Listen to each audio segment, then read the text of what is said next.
السلام علیکم دوستو، لوح و قلم چینل کے پلیٹ فارم پہ آج پہلی دفعہ میں اپنی کتاب Punjab an anatomy of Muslim Sikh politics کے اوپر بات کرنا چاہتا ہوں۔ اس کے اوپر بات تو خیر بہت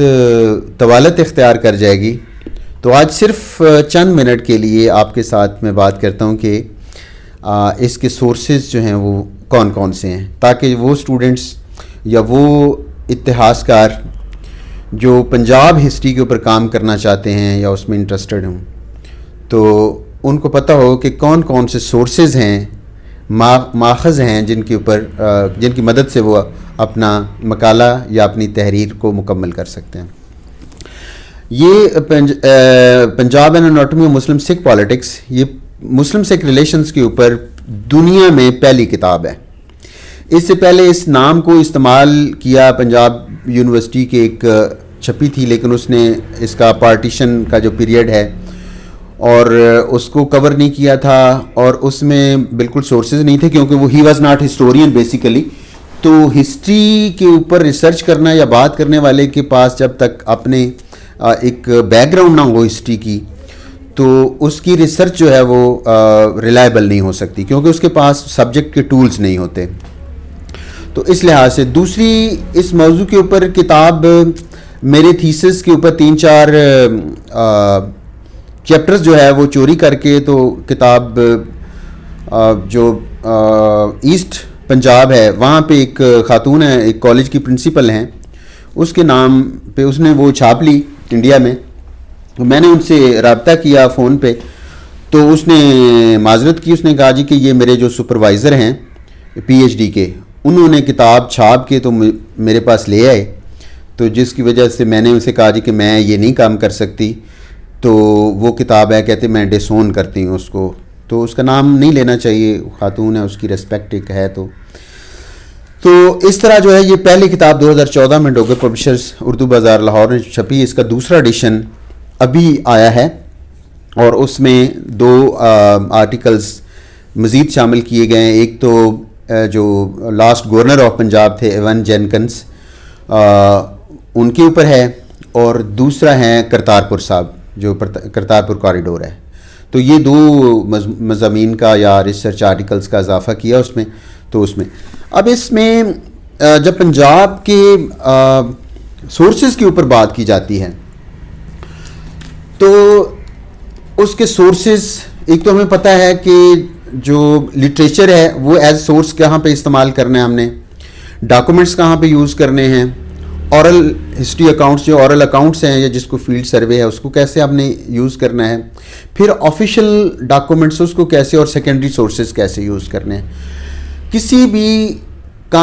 بھی موضوع کے اوپر جب آپ ریسرچ کرتے ہیں تو اس کے جو بیسک سورسز ہیں اس کی لینگویج آپ کو آنا بہت ضروری ہے۔ لہذا جب آپ سکھ سٹڈیز کے اوپر یا پنجاب سٹڈیز کے اوپر کام کرتے ہیں، تو چونکہ اس میں گرمکھی انوالو ہے، اس کے بعد شاہمکھی انوالو ہے، اردو انوالو ہے، اور انگریزی انوالو ہے، ان زبانوں کے اوپر عبور آپ کا ضروری ہے۔ تو اس میں جو گرمکھی کے سورسز تھے اس میں اجیت سنگھ سرحدی، سردار کپور سنگھ کی ساچی ساکھی، اور اکالی، اور بہت زیادہ جو جتنے بھی یہاں پہ اویلیبل تھے، اور پرمجیت سنگھ سرنا جو ہے ان کی مہربانی، انہوں نے مجھے رکاب گنج کی لائبریری اس میں سے ساری کتابیں کافی دی، مہندر سنگھ کی کتاب، تو وہ ایک سورسز جو ہیں وہ اویلیبل۔ اس کے بعد اخبارات آتے ہیں، تو اخبارات اگر آپ جائیں لاہور میوزیم کی لائبریری ہے، اس میں اکالی اخبار، شہباز پنجاب سے جتنے اخبار تھے اس کی کچھ فائلیں اس وہاں پہ پڑی ہوئی ہیں، اور وہ بڑی امپورٹنٹ ہے، اور عموماً لوگوں کو ان کا پتہ نہیں ہے اس کا، کیونکہ ہماری لائبریریز جو ہیں وہ پروجیکٹ نہیں کرتی کہ ان کے پاس کون کون سے ہیں۔ اس کے بعد پنجاب پبلک لائبریری میں بہت اچھے جو ایسٹرن ٹائمز ہے اور جو سول اینڈ ملٹری گزٹ کی بہت زیادہ کاپیز موجود ہیں، تو اور بھی وہاں پہ کافی میٹیریل پرانا پڑا ہے، اور گرمکھی کچھ چیزیں بھی پڑی ہوئی ہیں، وہ آپ کے کام آ سکتی ہیں۔ سیکنڈری سورسز میں پھر اگر آپ ساتھ ہی جناب پبلک لائبریری میں جائیں لارنس گارڈن میں، تو وہاں پہ بھی سیکنڈری سورسز آپ کو مل جائیں گے، لیکن پرائمری سورسز وہاں پہ اویلیبل نہیں ہوں گے. اس کے بعد پنجاب یونیورسٹی کی جو لائبریری ہے ہسٹری ڈپارٹمنٹ میں سیکنڈری سورسز کی بہت اچھی کتابیں پڑھی ہیں, پاکستان اسٹڈی سینٹر میں, ساؤتھ ایشین اسٹڈی سینٹر میں, وہاں پہ. لیکن جو پنجاب یونیورسٹی کی مین لائبریری ہے وہاں پہ سبط حسن زیگم کلیکشن ہے. سبط حسن زیگم کلیکشن میں آپ کو سورسز مل جائیں گے, عموماً وہ بند رہتا ہے, پتہ نہیں اس وقت انہوں نے جو ڈاکٹر ہارون ہیں انہوں نے اس کے اوپر کچھ ڈسپلے کیا ہو تو, لیکن یہ ہے کہ وہ بہت اس میں رچ جو ہے کلیکشن پڑی ہوئی ہے سبط حسن زیگم کلیکشن. اس کے بعد کچھ وہاں پہ کتابیں, ایک دو اکالیس کے اوپر کتابیں بڑی اچھی تھیں, لیکن انفارچونیٹلی یہاں پہ ایک صاحب تھے, انہوں نے ان کو ایشو کروا کے تو اس کے اندر جو ہے وہ کوئی اور خلاصہ لگا دیا اور باہر ٹائٹل بھی رہنے دیا, تو اس میں وہ کتابوں کا تھوڑا سا نقصان ہوا ہے, چند ایک کتابوں کا, دو چار کتابوں کا, لیکن بہت اچھی کتابیں تھیں. اس کے بعد پلاک آ جاتا ہے. پلاک میں سبط حسن زیگم کلیکشن کا کچھ حصہ سبط حسن نے کتابیں جو ہے وہ قذافی اسٹیڈیم کے پاس ہی ہے پلاک, وہاں پہ وہ کتابیں رکھی ہوئی ہیں جو کہ سیکنڈری سورسز کے لحاظ سے اچھی وہاں پہ کلیکشن آپ کو مل سکتی ہے. پرائمری سورسز یا خاص طور پہ ڈاکومنٹس جو ہیں وہ چونکہ یہ جو پنجاب کا جو کیپٹل ہے وہ لاہور ہے, لہٰذا جتنی بھی کلیکشن ہے جو پرائمری سورسز کی یا ڈاکومنٹس کی وہ یہاں پہ لاہور کے سیکریٹریٹ کے اندر جو ہے انارکلی کا مقبرہ یا جو ڈپارٹمنٹ ہے آرکائیوز اینڈ لائبریریز اس کی پوزیشن میں پڑا ہوا ہے. بہت رچ مٹیریل ہے وہاں پہ. مہاراجہ رنجیت سنگھ کا پورا ریکارڈ ادھر ہے, میوٹنی کا پورا ریکارڈ ادھر ہے, اور اس کے علاوہ بہت زیادہ ریکارڈ ہے. اکالیس کا اور یونینسٹوں کا ریکارڈ وہاں پہ آپ کو کیٹلاگ میں مل جائے گا, لیکن آپ کو کوئی فائل نہیں ملے گی, کیونکہ وہاں پہ فائلیں 3 طرح کی ہیں, ABC. اس میں جو ایک کیٹیگری ہے اس کو انہوں نے ایک میٹنگ کے ذریعے اس کو ڈسٹرائے کر دیا, اس کو کہ یہ ریکارڈ جو ہے اس کو ضائع کر دیا جائے. لہذا وہ ریکارڈ جو انتہائی پنجاب کے پارٹیشن دور کی جو ایک ریکارڈ ایک بہت زیادہ اہم تھا اس کو ڈسٹرائے کر دیا گیا, جس کی وجہ سے کئی کنفیوژن بھی پیدا ہوئے, اور کئی ظاہر ہے جب ڈاکومنٹس جو ہیں وہ ضائع کیے جاتے ہیں تو ایک بہت اتہاس کا یا تاریخ کا ایک اہم سورس جو ہے اس کو آپ ضائع کر دیتے ہیں. بہرحال وہ آپ کو نہیں ملے گی. جب میں نے اسٹارٹ کیا PhD کا, میں نے اسٹارٹ وہاں سے کیا تھا, اور تو وہاں پہ میں نے I was happy to find a number of files directly related to my topic Muslim Sikh relations in British Punjab. تو اس میں جو ہے جب میں بڑا خوش ہوا, لیکن جب میں ان کو نکلوانا شروع کیا جب, تو انہوں نے کہا یہ بھی نہیں ہے, یہ بھی نہیں ہے, یہ بھی نہیں ہے, یہ بھی نہیں ہے. تو یہ بہت ہی ایک میرے لیے پریشان کن بات تھی. لیکن وہاں ان کے نام پڑے ہوئے ہیں, کیٹلاگ میں آپ کو مل جائیں گے, لیکن وہ فائلز آپ کو نہیں ملیں گی. تو بہت زیادہ وہاں پہ ریکارڈ قیمتی پڑا ہوا ہے پنجاب کے حوالے سے. اس کے بعد آپ چلے جائیں, ساتھ ہی ہے پریس برانچ. اب انگریزوں نے انفارمیشن ڈپارٹمنٹ ہے پریس برانچ میں, اس کو یہ کیا ہے کہ جو بھی کتاب چھپے گی, جو بھی اخبار چھپے گی, اس کی وہاں پہ کاپی وہاں پہ ریٹین کی جاتی تھی, اور وہاں پہ بہت زیادہ مٹیریل پڑا ہوا ہے. اور انہوں نے مجھے بتایا کہ کئی جو ہے وہ ایسی کتابیں تھیں نایاب اور ایسا مٹیریل تھا کہ وہ وہاں پہ بیچ دیا گیا, کیونکہ وہ اونے پونے فروخت کر دیا گیا کرپشن کے ذریعے. لیکن اس وقت بھی وہاں پہ بہت زیادہ ریکارڈ پڑا ہوا ہے. ایک تالے کے اندر, ایک کمرے کے اندر, وہاں پہ ایک ہمارے علاقے سے ایک دوست, اللہ مجھے یاد نہیں اس کا نام, لیکن میں نے وہاں سے پرمیشن لی, اور انہوں نے پہلے تو کہا کہ بھی شاید پرمیشن نہ ملے, لیکن بہرحال انہوں نے مجھے اجازت دی. تو اس میں مٹیریل ایسے فائلیں نیچے پھینکی ہوئی تھیں, اور اس کے اوپر جا کے مٹی چڑھی ہوئی تھی, اور وہاں سے میں نے جو ہے وہ چیزیں کچھ نکالی. بڑی امپورٹنٹ فائلز تھیں پریس برانچ کے متعلق, اور وہ آپ کے اس میں چونکہ کریٹیک بھی دیتے ہیں کہ یہ اس کتاب میں کیا ہے, اس میں کتاب میں کچھ اچھا ہے, برا ہے, مسلمانوں کے خلاف ہے, سناتن دھرم کے خلاف ہے, اکالیس کے خلاف. تو وہ اس چیز کو ایک لا اینڈ آرڈر مینٹین کرنے کے لیے اس کے بارے میں جانتے ہیں یہ کتاب اس میں کیا ہے. تو وہ رپورٹ اس میں رپورٹنگ ہوتی تھی فائلز میں. تو کتابوں کے کے علاوہ جو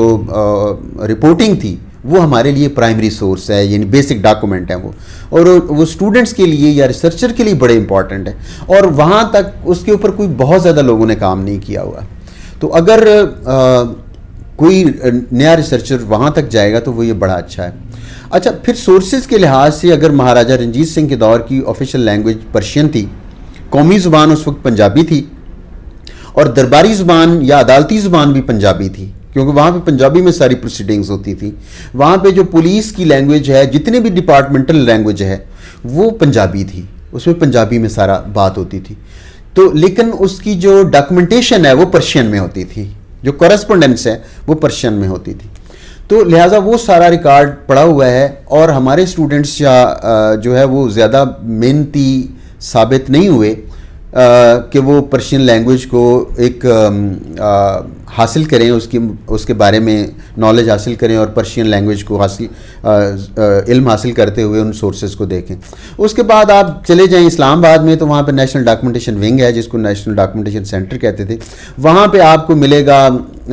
جو ریکارڈ ہیں, جتنے بھی برٹش ریکارڈ ہے وہ آپ کو مل جائے گا. جو گورنر جنرل کی فائلز ہیں وہ مل جائیں گی. میجر شارٹ جو سکھ اسپیشلسٹ جس کو کہا جاتا تھا, میجر شارٹ کلیکشن مل جائے گی. سر فضل حسین کے اوپر کچھ چیزیں مل جائیں گی, اور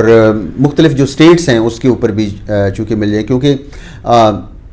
پہلے جو NWFP 1901 میں بنا تھا, اور یہ جو NWFP کا پورا ریکارڈ ہے وہ بھی پنجاب کے ساتھ ملتی تھا, کیونکہ وہ پنجاب کا حصہ تھا. پشاور سے آگے تک جو ہے مہاراجہ رنجیت سنگھ کا پیغام تھا, کابل کے مضافات تک. تو وہ سارا ریکارڈ جو ہے وہ وہاں سے مل سکتا ہے. اور اس کے بعد آپ نیشنل ڈاکومنٹیشن ونگ سے اگر آگے جائیں تو نیشنل آرکائیوز آف پاکستان ہے. بہت ہی وہاں پہ اچھا ریکارڈ, جو پرائمری سورسز ہیں, فریڈم موومنٹ آرکائیوز ہیں, فاطمہ جناب آرکائیوز ہیں, پھر قائد اعظم پیپرز ہیں, اور پھر کورسپونڈنس ہے ساری جو ہے وہ پنجاب کے لوگوں کے ساتھ, دوسرے لوگوں کے ساتھ, ہر طرح کی وہاں پہ. ایون جو 47 کے بعد کا ریکارڈ ہے وہ بڑا امپورٹنٹ ہے,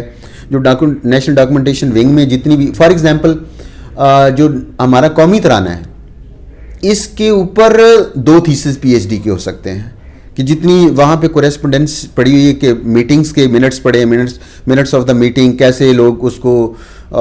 سجیشنز دے رہے تھے, کیسے اس کو, تو چھوٹے چھوٹے ٹاپکس ہیں. اس کے اوپر منسٹری کی کیبنٹ میٹنگ ہوتی تھی, پھر لوگوں کی مدد لی جاتی تھی, پھر ان پٹ لیا جاتا تھا, فیڈ بیک لیا جاتا تھا. تو اس چیز کو دیکھنے کی ضرورت ہے کہ وہ اتنے چھوٹے چھوٹے جو ہیں وہ, حالانکہ ترانہ ایک ہے لیکن اس کے اوپر 2 تھیسز PhD کے ہو سکتے ہیں. تو یہ ایسے ہیں. اس کے بعد لاہور میں ایک فقیر میوزیم جو ہے, جو مہاراجہ رنجیت سنگھ کے دور میں جو ہے وہ بردرز تھے جو ہے وہاں پہ ان کے وزیر تھے, تو ان کی اولاد نے جو اس کو ریٹین کیا ہوا ہے. تو وہ بھاٹی کے اندر جا کے, بھاٹی چوک لاہور میں اندر جا کے تو وہ موجود ہے, اور انہوں نے بڑے اچھے طریقے سے اس کو ریٹین رکھا ہوا ہے. اس کے علاوہ آرکیالوجیکل جو ریمینز ہیں وہ اس کو ہمارے سورسز کے طور پہ استعمال ہو سکتے ہیں. پھر میوزیم میں جو آرٹ گیلری ہے وہ ہمارے سورسز استعمال کر سکتے ہیں, کہ ہتھیار کیسے استعمال ہوتے تھے, وار ویپنز کیا تھے, کوٹ میں کون کون سی چیزیں, جو لباس کون سا ہوتا تھا, یہ بھی ہمارے سارے سورسز استعمال ہو سکتے ہیں. کہ ان کو ایون جو پکٹوریل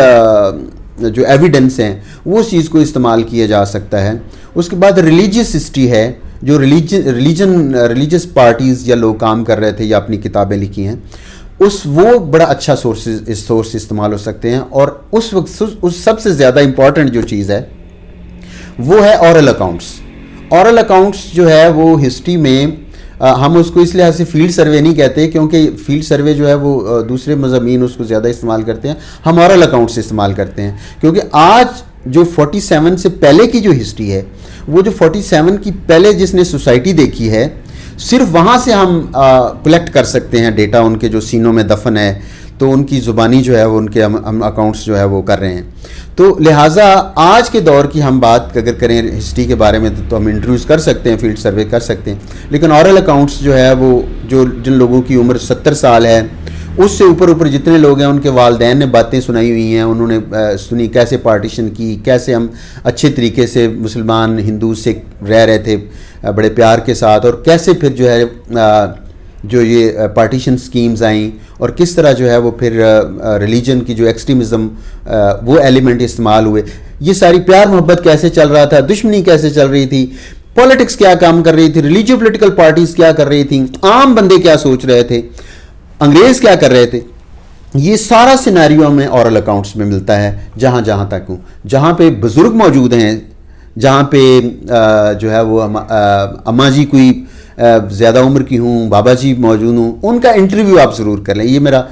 اس ویڈیو کے آخری حصے میں ایک یہ ہے کہ ان کے ضرور انٹرویوز کریں۔ میں نے دہلی سے انٹرویوز کیے، یہاں پہ 7-8 ضلعوں سے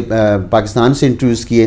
تو اس سے مجھے بہت زیادہ اچھی پکچر کلیئر ہوئی، کیونکہ پڑھنے سے اور چیز ہوتی ہے، سننے سے اور اس آپ کی کمپریہنشن جو ہے وہ زیادہ ہوتی ہے۔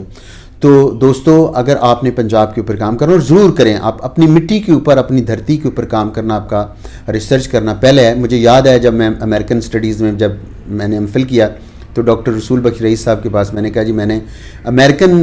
ہسٹری کے ٹاپک پہ کام کرنا ہے۔ انہوں نے کہا نہیں، آپ اپنی مٹی کے اوپر کام کریں، امریکن ہیں وہ اپنی ہسٹری کے اوپر کام کریں گے، لیکن آپ کا فرض ہے، ہم نے آپ کو تیار کیا ہے، ایم فل کروایا ہے، اب آپ اس قابل ہیں کہ آپ ڈاکٹریٹ کریں، لیکن ڈاکٹریٹ اپنے موضوع پہ، اپنے ملک کے موضوع کے اوپر کریں۔ تو میرے اس وقت ہوا کہ میں اپنی مٹی سے وابستہ ہوں گا، کیونکہ میرا یہی فرض ہے۔ تو آپ کو ضرور یہ کام کرنا چاہیے، ریجنل ہسٹری کے اوپر کام کرنا چاہیے، لیکن یہ پورے ذہن کے ساتھ کہ آپ نے جو سورسز کی لینگویج سیکھنی ہے وہ لینگویج آپ کو آنا چاہیے، اور اس کے بعد یہ سارے سورسز کو استعمال کر کے آپ کسی کنکلوژن کو دیں، کیونکہ ریسرچ ہمیشہ انٹرنیشنل لیول کی ہوتی ہے۔ تو یہ انٹرنیشنل لیول کے اوپر ہمارے لوگ جائیں، ہمارے اسٹوڈنٹس جائیں اور انٹرنیشنل لیول کے اوپر اپنی عزت حاصل کریں، کیونکہ ان کی عزت جو ہے ہمارے اداروں کی عزت ہوتی ہے، ہمارے سوسائٹی کی عزت ہوتی ہے، ہمارے ملک کی عزت ہوتی ہے۔ میری دعا ہے اسٹوڈنٹس کے لیے، ہسٹورینز کے لیے، ینگ اسکالرس کے لیے کہ اللہ ان کو سلامت رکھے اور ان میں وہ ذوق پیدا کرے کہ وہ انٹرنیشنل لیول کی فیم حاصل کریں اور اپنے آپ کو منوائیں انٹرنیشنل لیول کے اوپر۔ پاکستان زندہ باد، انسانیت زندہ باد۔